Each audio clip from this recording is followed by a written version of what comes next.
ladies and gentlemen, and thank you so much for being GLOBArt and for being such wonderful, insightful, and generous people. And thank you for having me here this evening. It's really special to talk about the challenges of transformation, the days of transformation these days, because we are transforming globally so fast and so dangerously, in fact, that the opportunity to take a breath together and to reflect on transformations and days of transformation is really important. And it really feels very special to do it here. We're in, of course, the most amazing place, and we're in a place that gives us a feeling of grounding. This is not just a beautiful room, but you feel that you are bathed in your culture and civilization. We're in a room 300 years old in an Abbey that has been here 1,000 years. And we need that sense of grounding right now because everything else seems like it's spinning out of control. And for me, that's why I feel so relieved and good to be in a place like this and feel so that it's so special for us to be living in Vienna this year also, because being surrounded by beautiful culture and hundreds of years of culture is a feeling of grounding that we really need. The fact is, we're in days of transformation that are beyond our understanding right now, and really beyond our control. So there's a lot of change, but it's extraordinarily dangerous change right now. And we need to change, but in a way that doesn't lose our roots, our humanity, and our lives, frankly, in the process. We're certainly meeting this evening in the most dangerous time in the world, probably in the last 60 years, I would say. The last time the world was as dangerous as it is this evening was the Cuban Missile Crisis, which was October 1962. And that means that we have been spinning out of control now, and we don't have a grip on these changes, and we don't have a grip even right now on a path out of this crisis. So why are we in this really complicated situation? For me, looking at this as an economist and thinking about the material conditions of our life and the material challenges of a planet beset by environmental crises and pandemics and many other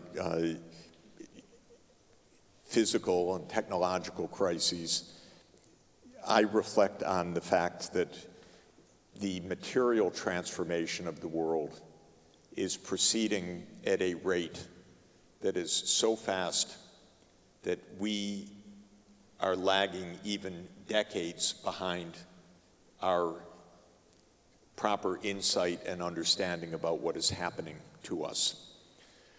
This issue of transformation, of course, has always been with humanity. There has always been change.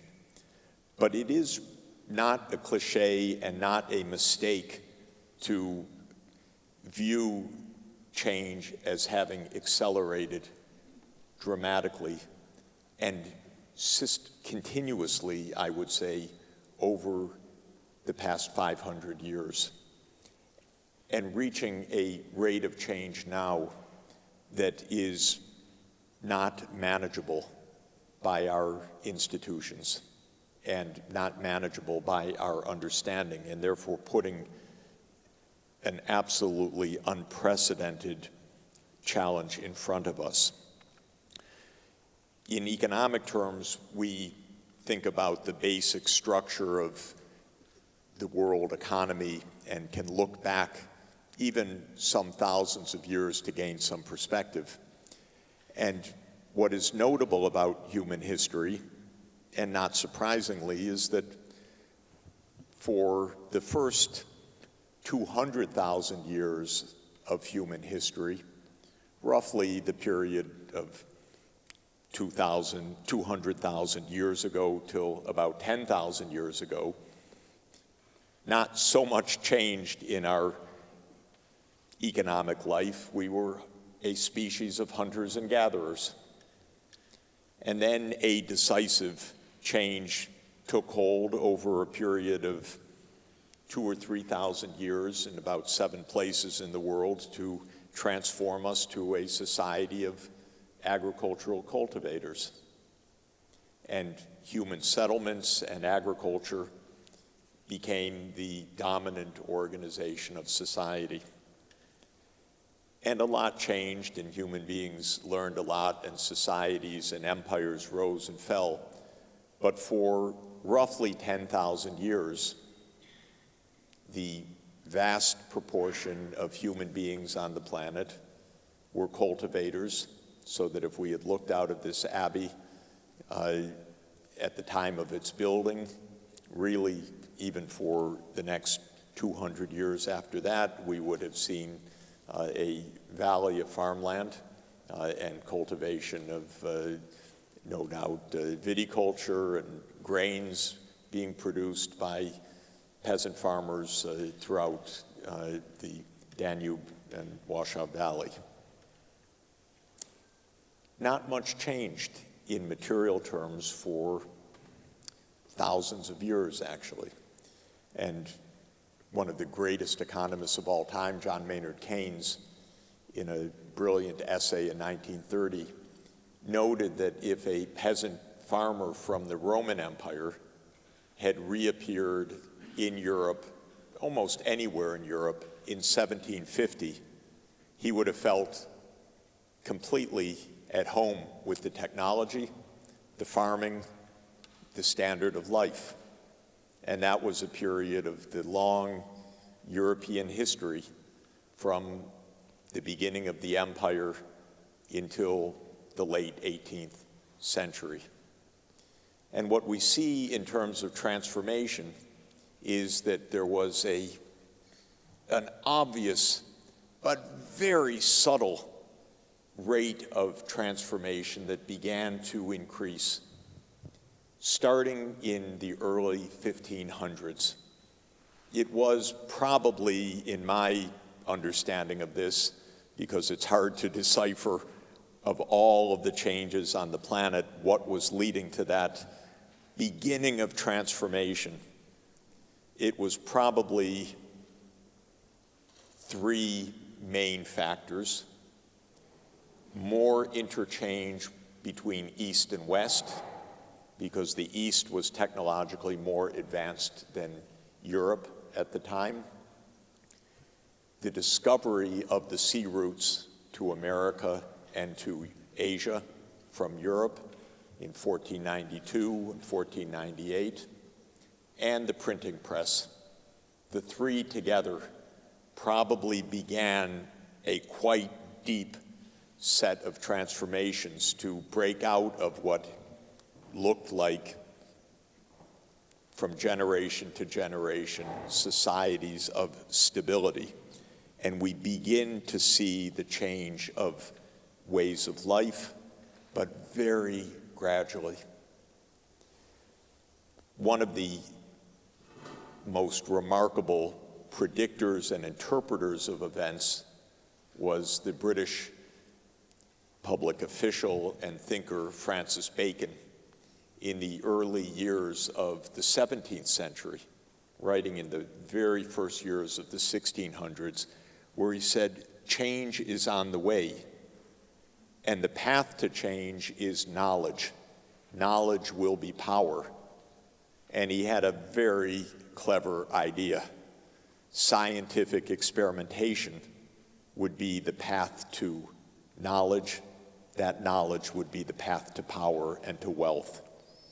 He predicted the most fundamental reason for the acceleration of transformation that would come, because indeed we entered the early stages of the scientific revolution, probably in part for those reasons that I mentioned. But then, for our purposes, an absolutely decisive acceleration of transformation began at the end of the 17th century and then through the 17th century. And that was the technological breakthrough of using non-organic energy, or I could say organic energy stored as fossil fuels. In 1696, a first prototype steam engine was developed. In 1712, there was an advance on that steam engine in England. And then in 1776, James Watt, who gives us the word for power, our kilowatt hours, James Watt invented the first truly commercial steam engine. And we can see in the data of the world economy another, in fact, decisive transformation that begins us going from what had been slow change to suddenly what we economists call the age of modern economic growth. The unprecedented phenomenon that the economy would change from year to year, not from century to century or millennium to millennium, but from year to year, so that within 10 years or 20 years or 30 years, one could begin to see a change in one's own life and how society was organized. And of course, we call this the Industrial Revolution. We call this the breakthrough to an urban industrial society. It began in Britain, and for many reasons, but for two that were especially important. James Watt worked in Glasgow, Scotland, and there was lots of coal in England. What a combination. That's why we speak English together, because the British Empire became the British Empire. Not thanks to Shakespeare or Queen Elizabeth or Francis Drake, but thanks to James Watt. And not really thanks to Adam Smith either, although he wrote in the same year as the commercialization of the Watt steam engine, The Wealth of Nations, which predicted that a world market economy would be an economy in which one could accumulate wealth. Britain became the first industrial urban society in the world. It became the first place with an industrial army in the world, and it just beat the heck out of the rest of the world, everywhere, and became the empire that ended up taking over the oceans of the world by the end of the 19th century as the dominant military power. It's interesting. Democratic and probably the most violent country in the world in the 19th century, because it was fighting everybody and winning those wars, by the way. And that made the British Empire of the 19th century be what we misnamed Pax Britannica. It wasn't exactly Pax Britannica, it was Bellicose Britannica. It was the wars defined by the British Empire. But economically, the acceleration turned into annual exponential growth. The world economy began growing exponentially for the first time in human history. That's why this is a distinct era. The economic historians say we escaped the organic economy, in which energy came from how much human beings could work or their animals could work, and that depended on the vital energy input of food, so how much could be grown, to the energy that could come from digging the coal out of the ground. And then by the end of the 19th century, with Daimler and Benz having invented the internal combustion engine, and then with the invention of the gas turbine in the early 20th century, how much of gas or coal or oil could be dug out into the ground. We escaped the energy constraint, and that plus the mechanization of the economy based on the advances of science led to exponential growth. Exponential growth is very, very powerful. An economy that grows just 2% a year doubles every 35 years. Economies had never doubled in size in human history before, except for very short periods, but now 2% growth, that's very modest. And the good rule of thumb to carry in your head is divide 70 by the growth rate. That tells you how long it takes for something to double. An economy growing at 1% a year takes 70 years to double. An economy growing at 2% a year takes 35 years to double. An economy growing at 10% per year, by the way, which is what China did after 1980, takes 7 years to double. Quite interesting. If you do that for 35 years, you have 5 doublings. That's what China accomplished after 1980.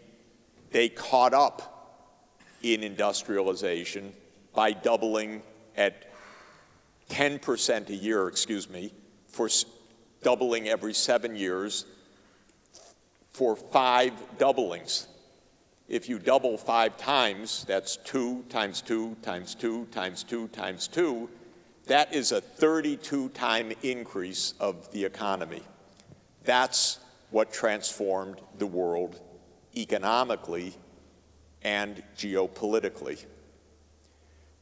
What we learned is a bit what Francis Bacon somehow in 1605 somehow discerned, and what the Enlightenment philosophers at the end of the 18th century, like Condorcet, one of the great thinkers of the French Enlightenment, understood, was that knowledge would build on knowledge, so that we could achieve not only exponential increases of knowledge, but what mathematicians call super exponential increases, meaning that the rate of growth itself would accelerate.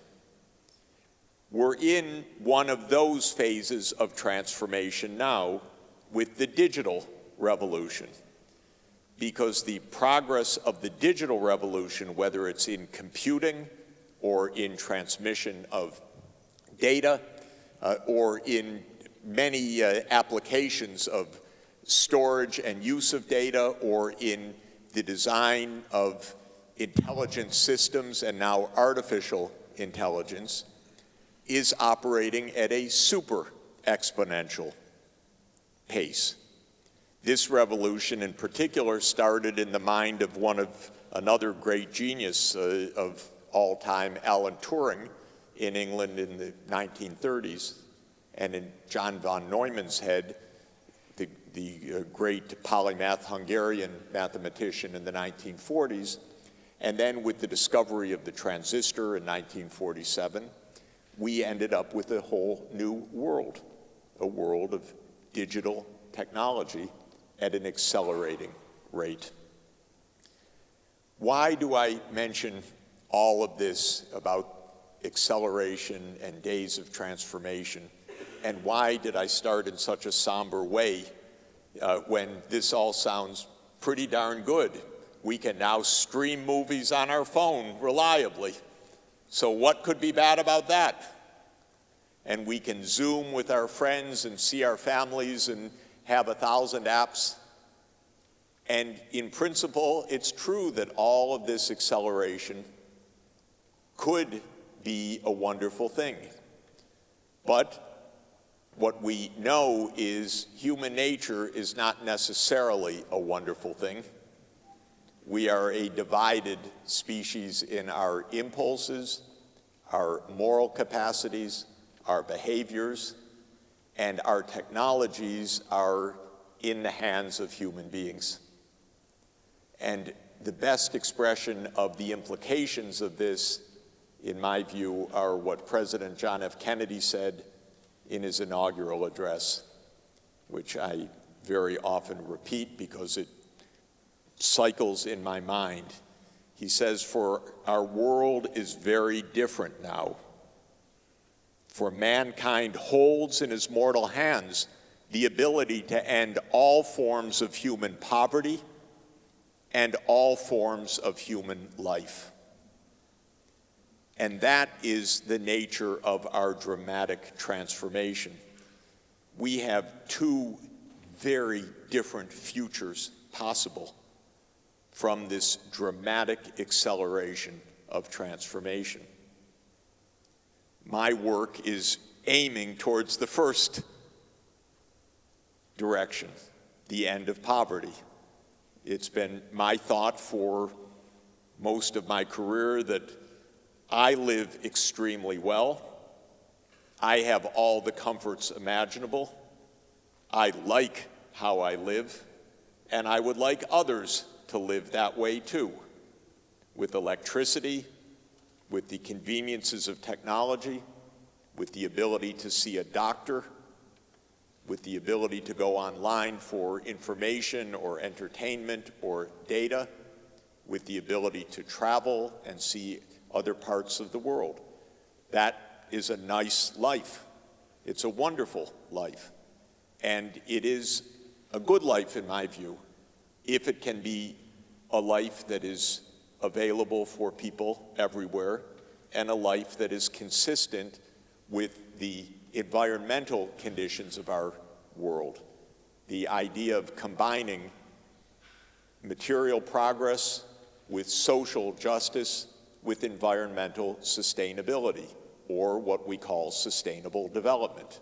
So that's what I aim for and believe we can accomplish, because it is actually the case that everybody could have electricity, and it is actually the case that all of that electricity could be produced with zero carbon emissions through a variety of ways, through hydropower, as you do, or through solar power or wind power, as you do, and other means as well. And so the idea that this good life could be available for everybody is not a naive hope. It's actually a practical and engineerable pathway for the world. And there's no part of the world that could not have that. And there are no peoples in the world that don't want it, by the way. This is what people would like. They would like to have a decent life, and a life when their child gets sick, the child doesn't die because there's a clinic nearby, and perhaps an 80-cent antidote to about a malaria, or some antibiotics, or something else that is life-saving. It's basic, it's achievable. That's Kennedy's first proposition, that we can end all forms of human poverty.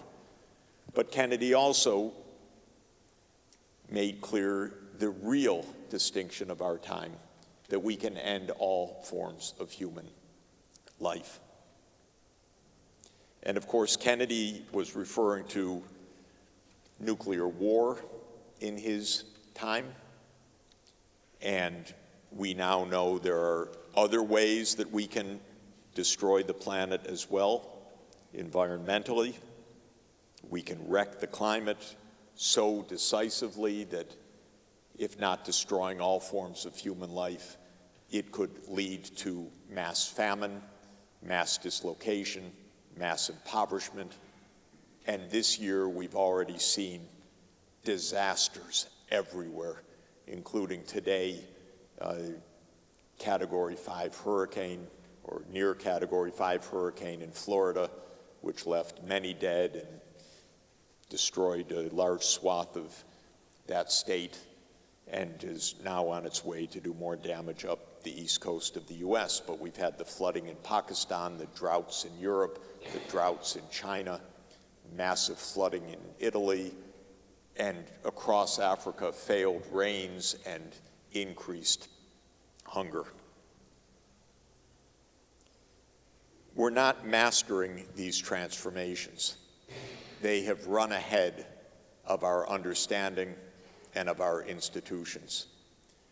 The technologies themselves are out of control. We don't understand them, but even those who deploy them don't understand what they do. Jacob mentioned that we just released a report on COVID. I'm sorry to tell you that it's quite possible, even plausible, that this virus came out of laboratory research rather than out of a market in China, as you've been told, because the story you've been told is a concocted narrative, not the real story. We don't know the real story, but we do know that a lot of dangerous research was underway, paid for by the US government, and working with US scientists and Chinese scientists to make SARS viruses more dangerous in order to use them for testing for vaccines. And that has been hidden from view, but it's the case. So there's a lot of lying going on and a lot of uncertainties, and I can't tell you where this virus came from, but I can tell you that a lot of people are trying to not have us understand the real story of this. And I mention this because it's an example of a technology that is not in control. And we don't know the uses of many technologies right now because those who understand them are very, very, very small communities. And like this virus research, often in the hands of the military, because these were military-funded research programs in the United States about biowarfare or biodefense. And a lot of the artificial intelligence research right now is Pentagon funded, and it's to make the weapon systems smarter, so-called, because we're dumber to devise such systems. And they get out of control, and we don't know what they mean for our future. So we have technologies that are advancing, transforming the world at an accelerating rate, and we have mindsets that are, and institutions that are not yet capable of controlling these demons. It's a poignant fact that John Kennedy, who was a wonderful and brilliant young leader of the United States, came to office fully aware of the risks of stumbling into nuclear war. And despite the awareness, almost stumbled into nuclear war. That's how fragile our world is. Kennedy was not naive, but our systems are not calibrated for our survival and safety. When Kennedy came into office in 1961, one of the first things he was told is, "Mr. President, we have a plan to invade Cuba because we have the CIA, in my view, the most destructive and failed institution of American history." And the CIA gave the president a plan. He didn't like the plan, but he followed the plan with some alterations. It's a long, interesting story. In any event, as you know, the invasion of Cuba took place, and it was a complete debacle. The Cubans knew all about it. They captured everybody on the beach, and interestingly, Kennedy denied any US involvement, and the Soviet leader, Nikita Khrushchev, said, "Don't ever lie to me like that again, because we know everything about what happened." And then Khrushchev thought, well, if the United States is going to invade our ally, we're going to put a base there, a missile base there. And that, of course, led to the events of 60 years ago these days. Because one morning the president was confronted with pictures from a surveillance plane, a U-2 flight, that there are nuclear missile bases being established in Cuba. They're not ready yet, Mr. President, but they're being put in place by the Soviet Union. Incidentally, when Khrushchev proposed this and told his foreign minister, Andrei Gromyko, about this idea, Gromyko thought it was madness. He said, "Why would you do that? War?" And Khrushchev said, "No, it has nothing to do with war. It's to show the Americans a taste of their own medicine. They have missiles in Turkey and in Greece. Let's show them what it feels like to have missiles pointed nearby them. Not about war." But these events take off before we know them. And of course, all of Kennedy's advisors said, well, we have to take them out militarily. And the CIA, ever wise, said they're not ready for launch, so we can strike them. And of course, all the information was wrong. They were all ready to be ready for launching. It turns out, we found out afterwards. Kennedy and Khrushchev saved the world because both sets of advisors said it must be war. And Kennedy just pondered and pondered and pondered what could be in the other person's mind. And he put it on the most human level imaginable. And he decided that there would be a way forward, and Khrushchev decided the same way. And they made a compromise deal. The American missiles came out, and the Soviet missiles came out. Kennedy made one bad mistake, in my view, which is he kept secret the deal. So it looked like an American victory rather than a diplomatic compromise. So that history regarded it as having stood up to the Soviet Union, when in fact it was the kind of diplomacy that keeps us alive, by understanding the position of the other side. Well, today, ladies and gentlemen, we have hurtled, because of this accelerating transformation, into multiple crises that we are not managing. We have environmental crises that have come from the success of our technologies, that have come from the mass use of fossil fuels to power a modern world economy, that have come from the success of industrial agriculture that feeds more or less 8 billion people, but in an environmentally utterly destructive manner. And we have improved, if I could put it that way, our weapon systems so that we fight with drones and we fight with missiles that can fire precisely targets dozens or hundreds of kilometers away, and each of the two superpowers confronting each other in your neighborhood, in our neighborhood, because the whole world's a neighborhood, each has 6,000 nuclear warheads and 1,600 nuclear warheads that are active currently. And the situation's out of control. And we don't understand good behavior and how to get it under control. So today, Russia, I won't start today. 30 years ago, the US promised the Soviet Union, we won't expand NATO. Then the Soviet Union ended, and then we said, forget that, we do what we want. We don't have a counterpart anymore. We're the sole superpower. So we will expand NATO after all. And we'll expand it first to Central Europe, then we'll expand it to the Black Sea and the Baltic states, and then George Bush, one of our weakest thinking presidents in history, said in 2008, we'll expand it to Ukraine and to Georgia. And at every step of the way, the Russians said, stop, stop, you're getting into our neighborhood. do not bring your military bases up to our border. And we said, well, they're bluffing, and who cares, and we're the superpower, and they're a small regional power, and we can do what we want. And here we are today, ladies and gentlemen. We have succeeded in pushing our military up to the Russian borders. We armed Ukraine heavily for the past 7 years, and Russia invaded after Putin asked Biden to commit to no NATO enlargement, and Biden told him at the end of 2021, we'll never do that.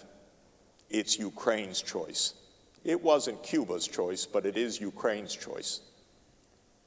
And we have war, and our news media have generally failed to explain almost anything of what's really going on, because for the media and for the war and the propaganda, it all starts on February 24th, 2022.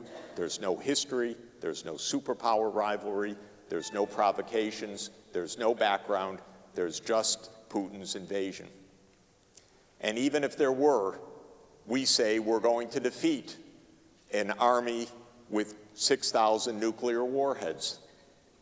And each day we hear the bravado coming from Kiev, may be understandable, but absolutely deadly, that we will throw Russia out of Crimea.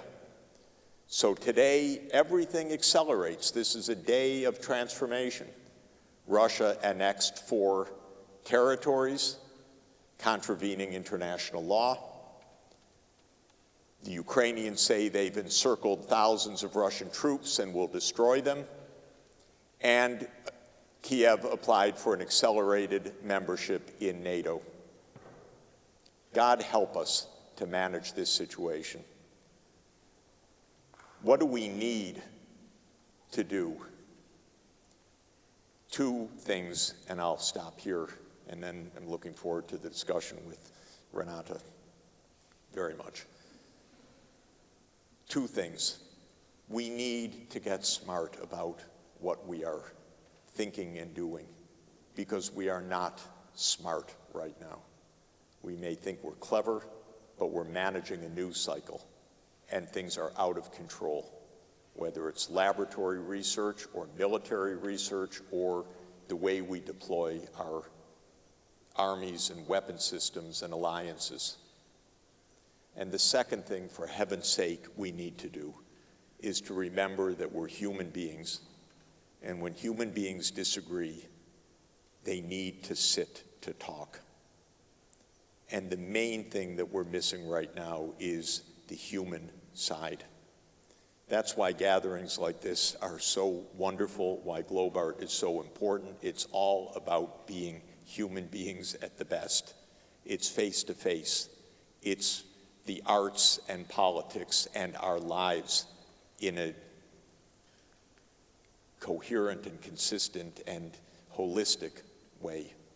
We need the President of the United States and the President of China and the President of Russia to talk with each other and pull back, because we cannot have a transformation that puts the survival of the world in the hands of 3 people. Thank you very much.